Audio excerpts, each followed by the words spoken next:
ফেব্রুয়ারি ২০২৬ new ইয়র্কে ইসরায়েলের শীর্ষ ইহুদি সংগঠনগুলোর বার্ষিক সম্মেলন। মঞ্চে উঠলেন ইসরায়েলের সাবেক প্রধানমন্ত্রী নাফতালি বেনেট। বক্তৃতা দিতে দিতে হঠাৎ বললেন 4টি শব্দ, তুর্কি ইজ দ্য নিউ ইরান। হলঘরে করতালি, কিন্তু আঙ্কারায় সেই 4টি শব্দ পৌঁছালো বজ্রপাতের মতো।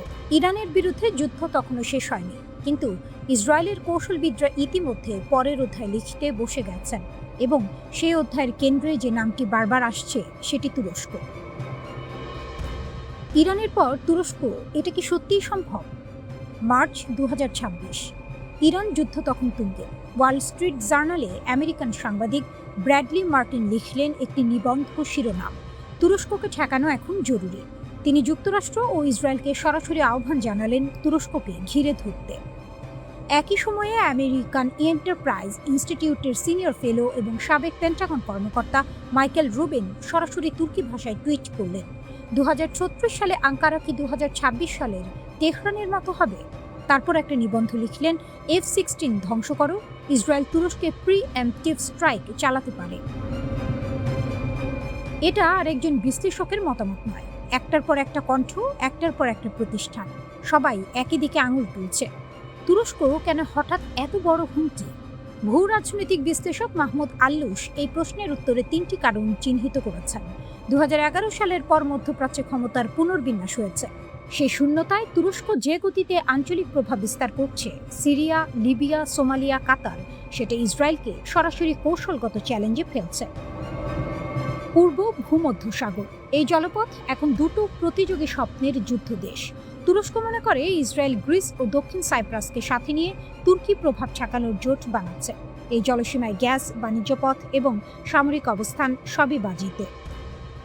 সিরিয়া, যেখানে দুই প্রতিদ্বন্দ্বী মুখোমুখি।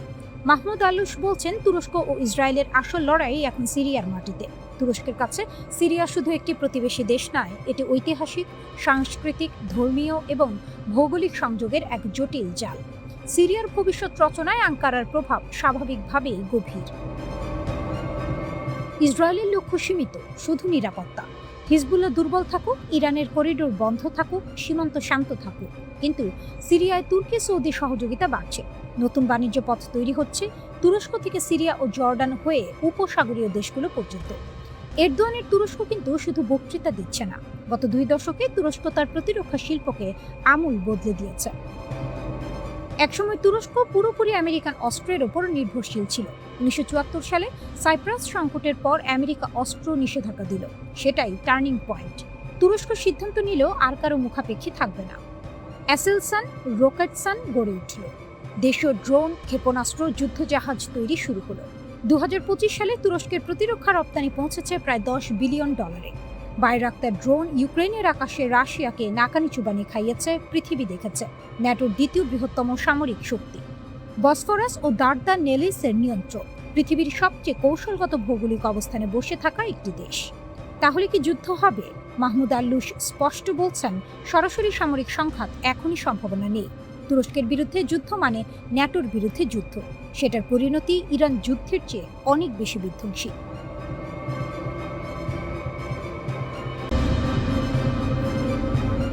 যুদ্ধ হেরেও জিতল ইরান, আমেরিকার সবচেয়ে বড় কূটনৈতিক বিপর্যয়। 3 মাস, হাজারো বোমা, বিপুল অস্ত্র ভাণ্ডার, তবু আমেরিকা টেবিলে ফিরে এলো। ইরানের সঙ্গে সমঝোতায় বসতে বাধ্য হলেন ডোনাল্ড ট্রাম্প। যে ইরানকে গুঁড়িয়ে দেওয়ার স্বপ্ন দেখেছিল ওয়াশিংটন, সেই ইরানই আজ টিকে আছে। শুধু টিকে নয়, মাথা উঁচু করে দাঁড়িয়ে। এটাই সবচেয়ে বড় গল্প। কেউ ভাবেনি ইরান পারবে। 28 ফেব্রুয়ারি যুদ্ধ শুরু হলো। ওয়াশিংটন ও তেল আবিবের হিসাব ছিল পরিষ্কার, দ্রুত সামরিক অভিযান, ইরানের ক্ষমতা কাঠামো ভেঙে পড়বে, শাসন ব্যবস্থায় আসবে বড় পরিবর্তন। যুদ্ধ শেষ হবে দ্রুত, কিন্তু ইরান সেই হিসাব উল্টে দিল। আঘাত এলো, পাল্টা আঘাত গেল। আরব প্রতিবেশী মার্কিন ঘাঁটি ইসরায়েল, ইরান কাউকে ছাড়েনি। হরমুজ প্রণালী বন্ধের হুমকি দিল, বিশ্ব অর্থনীতি কেঁপে উঠল। আমেরিকার প্রতিরক্ষা কর্মকর্তারা বারবার দাবি করলেন ইরানের সামরিক সক্ষমতা ধ্বংস হয়ে গেছে। পরে সেই দাবি অতিরঞ্জিত বলেই প্রমাণিত হলো। ইরান ভাঙেনি, খামেনি গেলেন, ব্যবস্থা গেল না। সবচেয়ে বড় দাবা চাল ছিল এটি। সর্বোচ্চ নেতা আয়াতুল্লাহ আলী খামেনি নিহত হলেন, তার ঘনিষ্ঠ সহযোগীরাও। ওয়াশিংটন ভেবেছিল এরপর ইরানের ক্ষমতা কাঠামো টলে যাবে। বিশৃঙ্খলা নামবে, শাসন ভেঙে পড়বে। কিন্তু তেহরান প্রমাণ করলেও মাথা কাটলে শরীর মরে না। দ্রুত পুনর্গঠিত হল নেতৃত্ব। মোস্তফা খামেনি সর্বোচ্চ নেতার ছেলে এবং আইআরজিসির শক্তিশালী কমান্ডারদের হাতে ক্ষমতা এলো। বিবিসির বিশ্লেষণ বলছে, নতুন নেতৃত্ব আদর্শগতভাবে আগের মতোই দৃঢ়, ঝুঁকি নেয় আরও আগ্রাসী। শিরোচ্ছেদ করলেও ইরান ঘুরে দাঁড়ালো। হরমুজ বিশ্বের গলা চেপে ধরার অস্ত্র। এই একটি চাল দিয়ে ইরান পুরো বিশ্বকে জিম্মি করে রাখল। হরমুজ প্রণালী, পৃথিবীর প্রায় 20% তেল ও প্রাকৃতিক গ্যাস এই পথে যায়। পেট্রোকেমিক্যাল, সার, প্রযুক্তিপণ্য সবকিছু। ইরান এই পথ বন্ধ রাখলেও বিশ্ববাজারে তেলের দাম উথাল পাথাল হলো। আফ্রিকার দরিদ্র দেশগুলোতে সার সংকটের ঝুঁকি তৈরি হলো। খাদ্য সংকটের ছায়া পড়ল। একটা সামরিক শক্তি না হোক, কৌশলগত শক্তি দিয়ে ইরান পুরো বিশ্বকে চাপে রাখল। আমেরিকার মুখ পুরল কোথায় কোথায়। বিবিসির বিশ্লেষক জেরেমি বোয়েন যা বললেন সেটা কড়া। এই যুদ্ধ আমেরিকার প্রতিপক্ষদের নিরুৎসাহিত করার ক্ষমতা দুর্বল করেছে।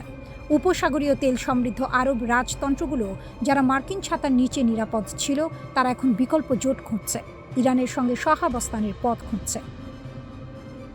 চীন পুরো সময়টা চুপ করে দেখল। আমেরিকার সামরিক সক্ষমতার বাস্তব সীমা কোথায় সেটা বুঝে নিল। সমঝোতা, কিন্তু ইরানের শর্তে চুক্তি হলো 2 পৃষ্ঠা, 14টি ধারা।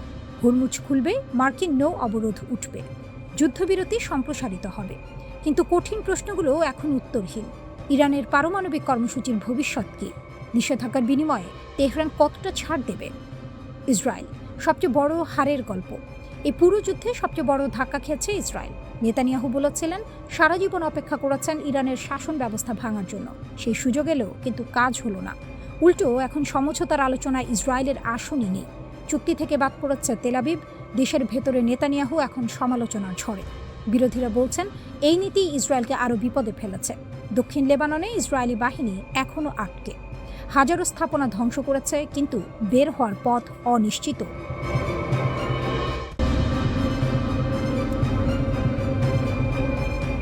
ট্রাম্প চেয়েছিলেন আত্মসমর্পণ, পেলেন পরাজয়।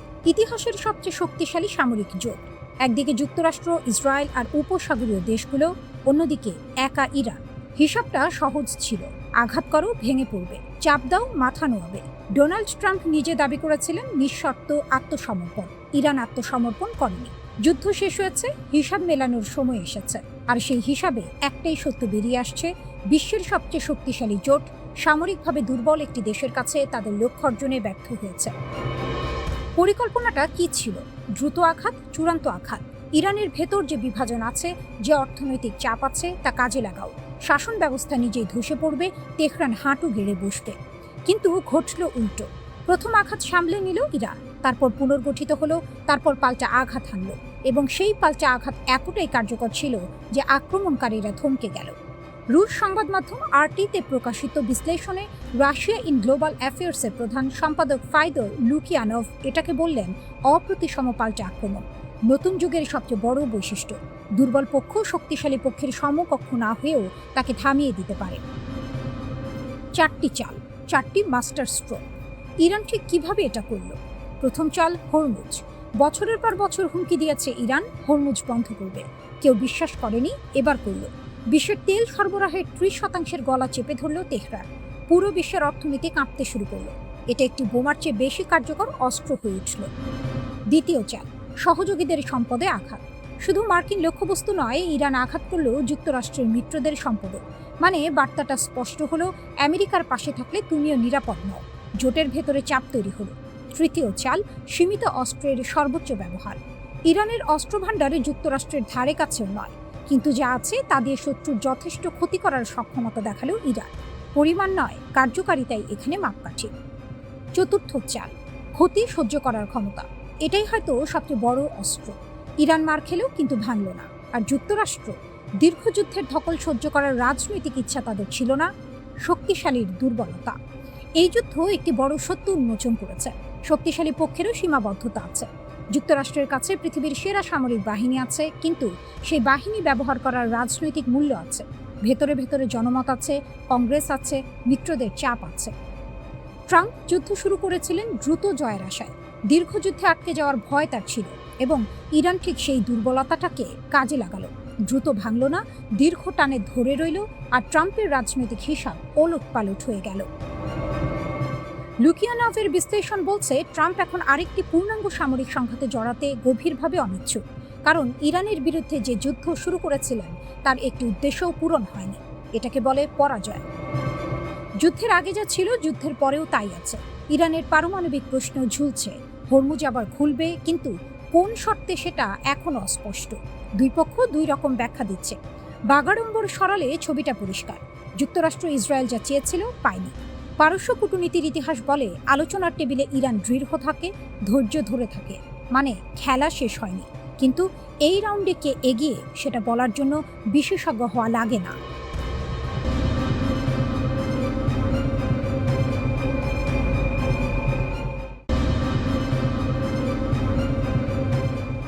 লিতানি নদীতে পড়ল ইসরায়েলি অহংকার। হিজবুল্লাহ ডাবল ট্যাপ ড্রোন হামলায় কাঁপছে তেল আবিব।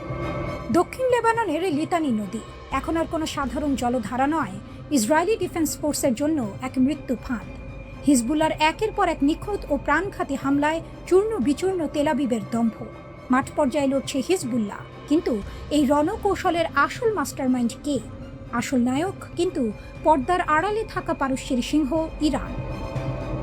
তেহরানের দেওয়া অত্যাধুনিক ড্রোন আর নিখুঁত যুদ্ধ কৌশলের সামনে লেবাননের মাটিতে কচু কাটা হচ্ছে নেতানিয়াহুর এলিট ফোর্সের সেনারা। রুটিন মুভমেন্ট ভেবে এগিয়ে যাচ্ছিল ইসরায়েলি কমান্ড টিম দক্ষিণ লেবাননের লিতানি নদীর কাছাকাছি এলাকা। ঘড়িতে তখন বিকেল ঠিক 5টা। 36তম ডিভিশনের ডেপুটি কমান্ডার স্বয়ং লিড করছিলেন এই ফরওয়ার্ড টিমকে। সাথে ছিল এক ঝাঁক উচ্চপদস্থ সেনা কর্মকর্তা। কিন্তু তারা জানতো না হিজবুল্লাহর যোদ্ধার আগে থেকেই পেতে রেখেছে এক ভয়ঙ্কর মরণ ফাঁদ। হঠাৎ এক বিকট বিস্ফোরণ, কেঁপে উঠল পুরো উপত্যকা। ঘটনাস্থলে খতম ইসরায়েলি 36তম ডিভিশন হেডকোয়ার্টারের combat soldier master sergeant Alexander Filen, বয়স মাত্র 29, বাড়ি হাইফায়। শুধু একজন নিহত হওয়ায় শেষ নয়, বিস্ফোরণের তীব্রতায় গুরুতর জখম হলেন 36তম ডিভিশনের ডেপুটি কমান্ডার কর্নেল পদমর্যাদার এক শীর্ষ কর্মকর্তা। আহত হলেন 556তম ট্রান্সপোর্ট রেজিমেন্টের ব্যাটালিয়ন কমান্ডার লেফটেন্যান্ট কর্নেল পদমর্যাদার আরেক অফিসার। এক আঘাতেই ধূলিসাৎ আইডিএফ এর পুরো কমান্ড চেইন। এই ধাক্কা সামলানোর আগেই আইডিএফ এর জন্য নেমে এলো আরও এক দুঃস্বপ্ন। কফর তেপনিট গ্রামের কাছে তখন সকাল 6টা। একটি ইসরায়েলি ট্যাঙ্ক পজিশনকে লক্ষ্য করে ধেয়ে এলো হিজবুল্লাহর একটি এফপিভি কামিকাজে ড্রোন। নিখুঁত নিশানা, বিকট বিস্ফোরণ। স্প্লিন্টারের আঘাতের সাথে সাথে ঝাঁঝরা হয়ে গেল 4 ইসরায়েলি সেনা। এরপর শুরু হলো হিজবুল্লাহর ডাবল ট্যাপ রণকৌশল। আহত সেনাদের উদ্ধার করতে যখনই একটি ইসরায়েলি ইভাকুয়েশন যান বা অ্যাম্বুলেন্স সেখানে এসে পৌঁছালো, আকাশ থেকে বাজ পাখির মতো ছেঁকে ধরল হিজবুল্লাহর দ্বিতীয় ড্রোনটি। উদ্ধারকারী গাড়ির উপর সরাসরি আছড়ে পড়ল সেটি। আহতদের বাঁচাতে এসে নিজেই ধ্বংসস্তূপে পরিণত হলো আইডিএফ এর গাড়ি। মারাত্মকভাবে আহত হলেন আরও এক সেনা। রক্তাক্ত 5 সেনাকে হেলিকপ্টারে করে উড়িয়ে নিয়ে যাওয়া হলো ইসরায়েলের হাসপাতালে। একেই বলে রণক্ষেত্রের চূড়ান্ত অপমান। এত কিছুর পরও ইসরায়েল ভাবছে আলোচনা টেবিলে হিজবুল্লাহকে নিরস্ত্র করা যাবে। হিজবুল্লাহ নেতৃত্ব স্পষ্ট জানিয়ে দিয়েছে, কোনো শর্তহীন আত্মসমর্পণ নয়। আলোচনার একমাত্র ছাদ হলো পারস্পরিক নিরাপত্তা। নিরস্ত্রীকরণের কোনো প্রস্তাব লেবাননের মাটিতে টিকবে না। ইসরায়েলের জন্য কোনো সেফ জোন বা পরীক্ষামূলক এলাকা রাখা হবে না। কোনো লাল, সবুজ বা হলুদ রেখা মানা হবে না। আমেরিকার ছায়াতলে বসে যে অসম্মানজনক চুক্তি তেল আবিব চাপাতে চায়, তা বুড়ো আঙুল দেখিয়ে প্রত্যাখ্যান করেছে প্রতিরোধ যোদ্ধারা। আর এই অদম্য সাহসের মূল জ্বালানি আসছে তেহরান থেকে। ইরান শুধু বন্ধু নয়, ইরান এই যুদ্ধের আসল রূপকার। পশ্চিমাদের শত নিষেধাজ্ঞা আর মার্কিন রণতরীর হুমকিকে তুড়ি মেরে উড়িয়ে ইরান তার সর্বোচ্চ প্রযুক্তি পৌঁছে দিয়েছে লেবাননের ফ্রন্ট লাইনে। বেইজিং আর মস্কোর সাথে ভূ রাজনৈতিক ভারসাম্য রক্ষা করে ইরান আজ মধ্যপ্রাচ্যের একক চালিকা শক্তি। ইসরায়েলের আয়রন ডোম কিংবা আমেরিকার আধুনিক নজরদারি, ইরানি প্রযুক্তিতে তৈরি এই এফপিভি ড্রোনের ঝাঁকের সামনে আজ সম্পূর্ণ অকেজো।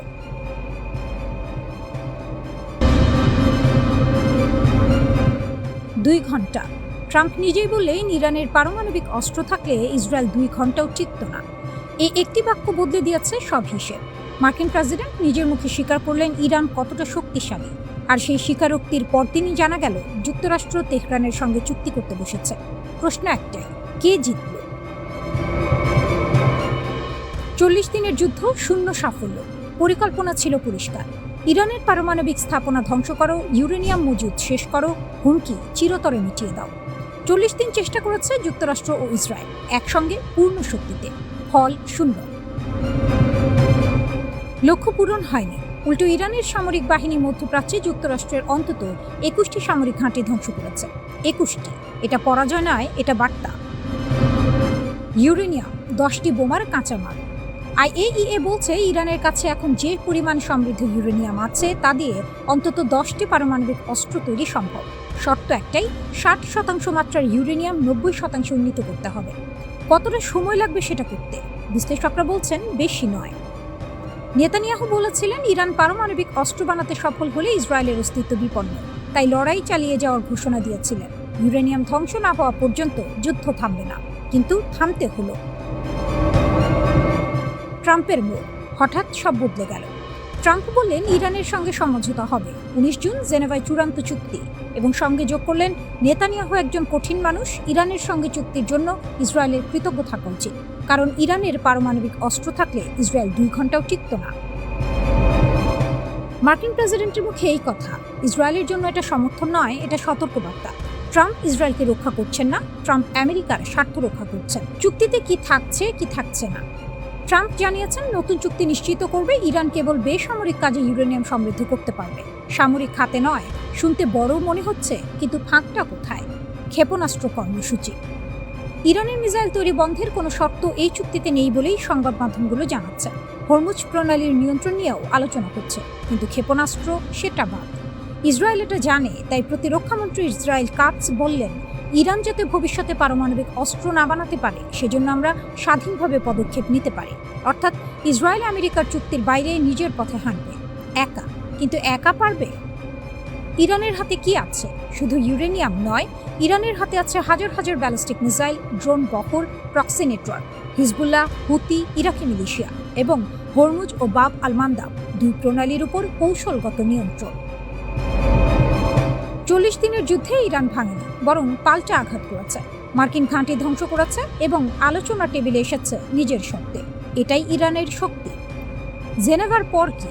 19 জুন চুক্তি হলে মধ্যপ্রাচ্যে সাময়িক স্থিরতা আসতে পারে, কিন্তু মূল প্রশ্ন থেকে যাচ্ছে। ইরানের ক্ষেপণাস্ত্র থাকছে, ইউরেনিয়াম মজুদ থাকছে, প্রক্সি নেটওয়ার্ক থাকছে, শুধু একটা কাগজে সই হবে। ট্রাম্প চুক্তি ব্যর্থ হলে আবার হামলার হুমকি দিয়েছেন, কিন্তু 40 দিনে যা পারেননি, পরে কিভাবে পারবে? ইরান সেই হিসাবও জানে। 2 ঘন্টা। ট্রাম্পের মুখ থেকে বেরিয়ে আসা এই দুটো শব্দ আসলে পুরো একটা যুদ্ধের সারাংশ। ইসরায়েল লড়েছে, আমেরিকা লড়েছে, 40 দিন আগুন জ্বলেছে। শেষে টেবিলে বসতে হলো ইরানের শর্তে।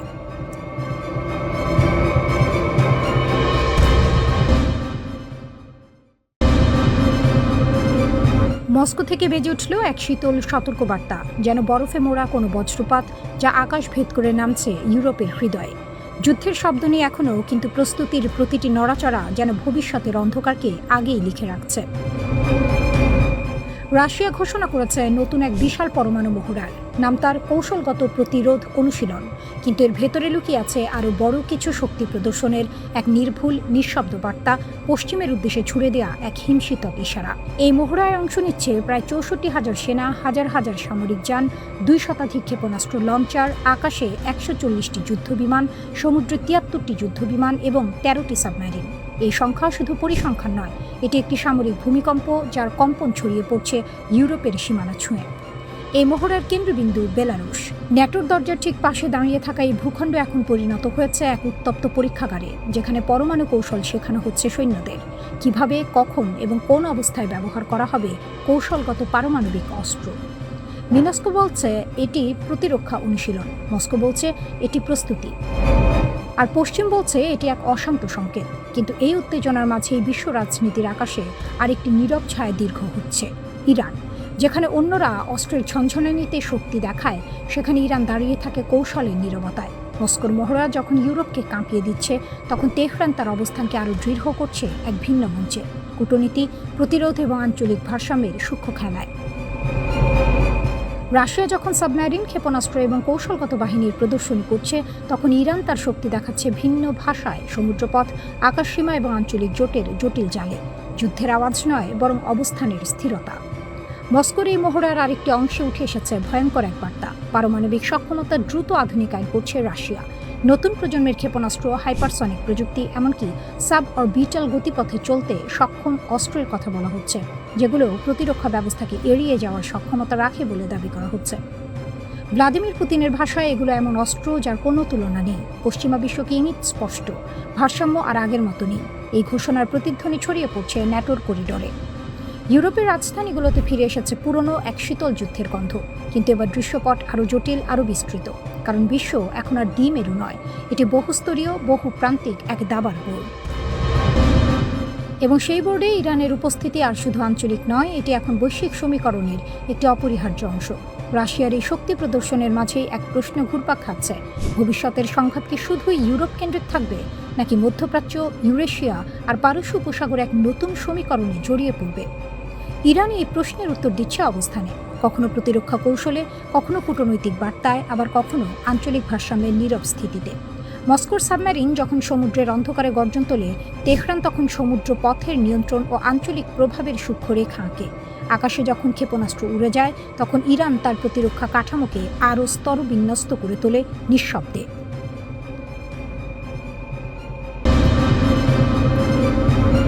ইসরায়েলের আকাশে আগুনের ফুলকি উঠতেই মধ্যপ্রাচ্যের বাতাস বদলে গেল। বেজ শেমেশের রাত যেন আচমকা যুদ্ধের মোহরা নয়, বরং ইতিহাসের গোপন দরজা খুলে দেয়া এক বিস্ফোরণ। যে বিস্ফোরণের শব্দ শুধু কংক্রিট কাঁপায়নি, কাঁপিয়ে দিয়েছে তেল আবিবের আত্মবিশ্বাসও। আর ঠিক সেখানেই নতুন করে নায়কের আসনে উঠে এসেছে ইরান। কারণ বহুদিন ধরেই তেহরান বলে আসছিল, ইসরায়েলের তথাকথিত অভেদ্য ঢাল আসলে কাঁচের দেয়াল, এক ধাক্কায় চুরমার হয়ে যেতে পারে। বেজ শেমেশের বিস্ফোরণ ছিল যেন ধোঁয়া উঠলে আগুন কোথাও না কোথাও জ্বলছেই প্রবাদটির জীবন্ত সংস্করণ। ইসরায়েলি কর্তৃপক্ষ বলছে এটি ছিল পরিকল্পিত পরীক্ষা, কিন্তু প্রশ্ন উঠছে, যদি সবই নিয়ন্ত্রণে থাকে, তবে রাতের অন্ধকারে এমন তীব্র বিস্ফোরণের দরকার কি ছিল?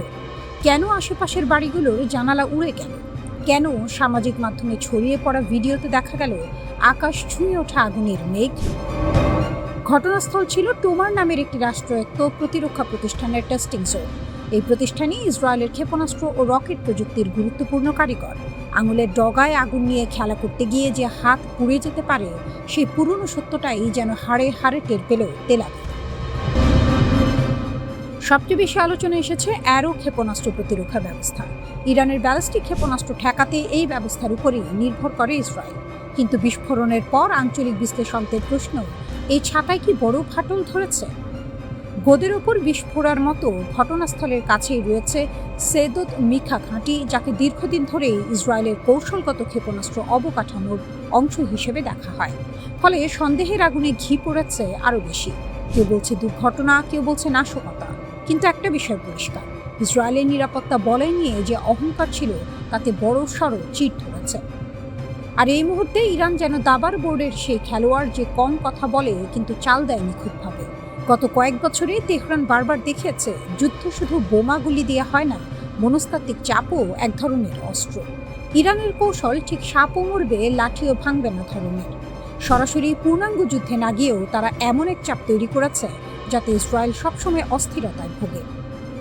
হিজবুল্লাহর সাম্প্রতিক হামলাগুলো সেই চাপকে আরও ঘনীভূত করেছে।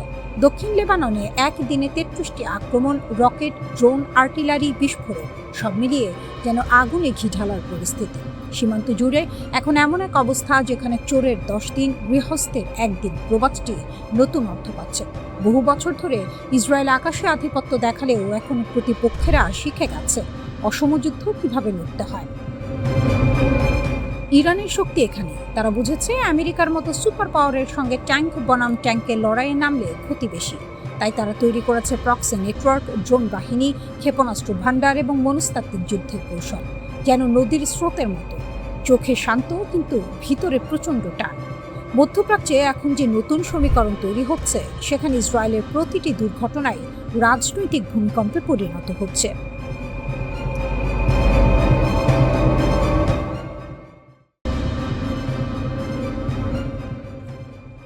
আমেরিকা হামলা করলো, ইসরায়েল হামলা করলো, গোটা পশ্চিমা দুনিয়া ঝাঁপিয়ে পড়ল।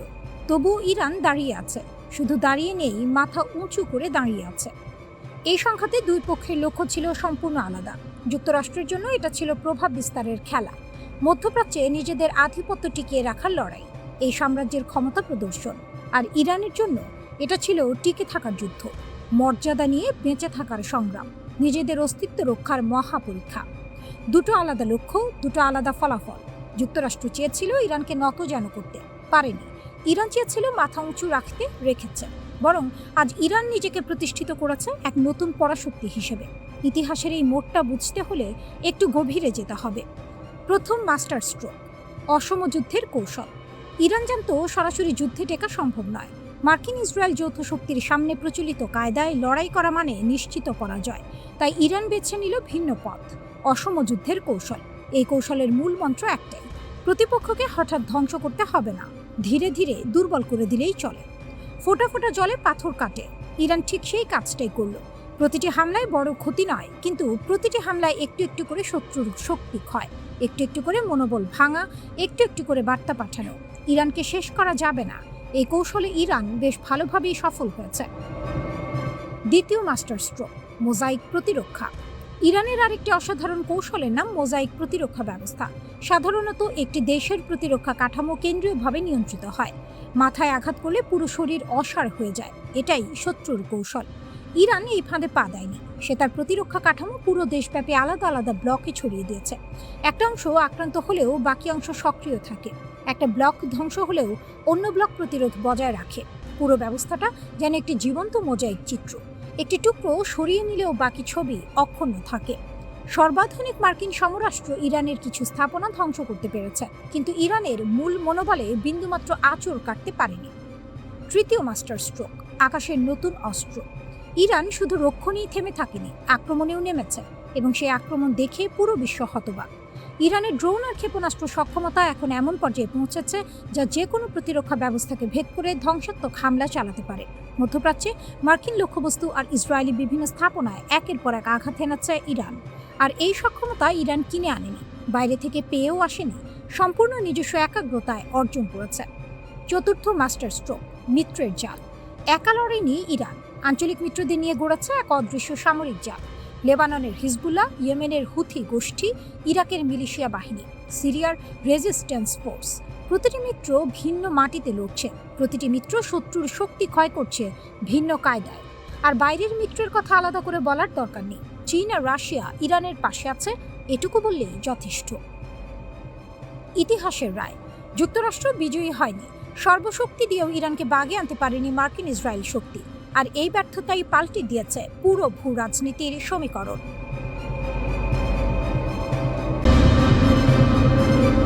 মধ্যপ্রাচ্যের আকাশে আবারও জমছে কালো মেঘ, কিন্তু এবার ঝড়টা যেন অন্যরকম, নিঃশব্দ, অদৃশ্য আর অনেক বেশি হিসেবে। প্রশ্নটা এখন সরাসরি, ইরান কি নতুন সশস্ত্র ফ্রন্ট খুলে এমন এক খেলা শুরু করতে যাচ্ছে যেখানে প্রতিপক্ষ বুঝে ওঠার আগেই ঘায়েল হয়ে যাবে? তেহরান যেন দাবার বোর্ড সাজিয়ে ফেলেছে, গুটি নড়ছে ধীরে, কিন্তু লক্ষ্য সরাসরি রাজা। ইয়েমেনের হুথিদের একটা সময়ে অনেকেই স্থানীয় বিদ্রোহী ভেবেছিল, কিন্তু সময় প্রমাণ করেছে সেই ছোট আগুনই আজ আঞ্চলিক শক্তির বিরুদ্ধে বড় চ্যালেঞ্জ। এখন প্রশ্ন উঠছে, ইরান কি ঠিক সেই পথেই হাঁটছে? নতুন আরেকটি প্রক্সি শক্তি, নতুন এক অদৃশ্য বাহিনী? যুক্তরাষ্ট্র আর ইসরায়েল যেখানে সরাসরি শক্তি প্রদর্শনে বিশ্বাসী, ইরান সেখানে খেলছে দীর্ঘমেয়াদী খেলা। তারা জানে একটি সরাসরি যুদ্ধ মানে শুধু অস্ত্রের লড়াই না, বরং অর্থনীতি, কূটনীতি আর জনমতের লড়াইও। তাই তারা বেছে নিয়েছে অন্য রাস্তা। ব্রিগেডিয়ার জেনারেল মোহাম্মদ আকরাম ইনিয়া সরাসরি বলেছেন, নতুন ফ্রন্ট, নতুন অস্ত্র, নতুন কৌশল। এই তিনটি শব্দই এখন পুরো অঞ্চলের জন্য অ্যালার্ম বেল। কিন্তু এই নতুন বলতে আসলে কি বোঝাচ্ছে তেহরান? প্রথমত, প্রক্সি নেটওয়ার্কের বিস্তার। ইরান ইতিমধ্যেই মধ্যপ্রাচ্যের বিভিন্ন জায়গায় এমন শক্তির জাল বুনেছে যেগুলো একদিকে স্থানীয়, অন্যদিকে কৌশলগতভাবে ইরানের সঙ্গে সংযুক্ত। এটা যেন মাকড়সার জাল, এক প্রান্তে টান দিলেই অন্য প্রান্ত কেঁপে ওঠে। দ্বিতীয়ত, অস্ত্রের বিবর্তন। সাম্প্রতিক যুদ্ধে শুধু মিসাইল আর আত্মঘাতী ড্রোন দিয়েই ইসরায়েলি স্থাপনাগুলোকে কাঁপিয়ে দিয়েছে তেহরান। এখন তারা বলছে এটা ছিল কেবল শুরু। রাশিয়ার সহায়তায় উন্নত মিসাইল প্রযুক্তি, দীর্ঘপাল্লার হামলা সক্ষমতা আর নতুন প্রজন্মের ড্রোন, সব মিলিয়ে ইরান যেন নিজের অস্ত্রাগারকে নতুন করে সাজিয়েছে। তৃতীয়ত, পারমাণবিক ছায়া। ইসরায়েলের প্রধানমন্ত্রী বেনিয়ামিন নেতানিয়াহু দাবি করেছেন ইরানের কাছে পর্যাপ্ত সমৃদ্ধ ইউরেনিয়াম রয়েছে, যা 90% উন্নীত করলে পারমাণবিক অস্ত্র তৈরি সম্ভব। আর ইরানের পক্ষ থেকেও ইঙ্গিত দেওয়া হয়েছে যদি আগ্রাসন বাড়ে তাহলে তারা সেই পথেই হাঁটতে পারে। এটা ঠিক যেন পিঠ দেয়ালে ঠেকে গেলে বাঘও থেমে থাকে না। এখন আসি সবচেয়ে গুরুত্বপূর্ণ জায়গায়, হরমুজ প্রণালী। বিশ্বের জ্বালানির প্রায় 20% এই সরু জলপথ দিয়ে যায়, আর সেই পথ এখন ইরানের প্রভাবের মধ্যে। মানে যুদ্ধ শুধু মিসাইল দিয়ে না, তেল দিয়েও লড়া হচ্ছে। যুক্তরাষ্ট্র এই সংকটের সমাধান খুঁজতে চীনের দ্বারস্থ হয়েছিল, কিন্তু ফল খালি হাতে ফেরা। এটা যেন ঢাকঢোল পিটিয়ে যাওয়া আর নিঃশব্দে ফিরে আসা। এই ব্যর্থতা যুক্তরাষ্ট্রের কৌশলগত দুর্বলতাকে এই সামনে এনে দিয়েছে। অন্যদিকে ইরান সময়টাকে কাজে লাগিয়েছে নিখুঁতভাবে। যুদ্ধবিরতির সময়টাকে তারা ব্যবহার করেছে পুনর্গঠনের জন্য। নতুন কৌশল, নতুন পরিকল্পনা, নতুন প্রস্তুতি। এখন তারা শুধু প্রতিরোধ করছে না, তারা প্রস্তুত আক্রমণের জন্য। মার্কিন গোয়েন্দা রিপোর্ট বলছে ইরান মধ্যপ্রাচ্য জুড়ে যুক্তরাষ্ট্রের সামরিক ঘাঁটিগুলোকে ঘিরে এক নতুন জাল তৈরি করেছে। মানে যুদ্ধ শুরু হলে সেটা হবে চারদিক থেকে চাপের খেলা। ইরান একা লড়বে না, তার নেটওয়ার্কে হবে আসল শক্তি। আর এই জায়গাতেই বদলে যাচ্ছে খেলার নিয়ম। আগে যুদ্ধ মানে ছিল দুই দেশের সেনাবাহিনীর মুখোমুখি সংঘর্ষ। এখন যুদ্ধ মানে একটি দেশের বিরুদ্ধে একাধিক অদৃশ্য শক্তির একযোগে আঘাত। এই নতুন বাস্তবতায় ইসরায়েল ও যুক্তরাষ্ট্রের জন্য চ্যালেঞ্জ অনেক বড়।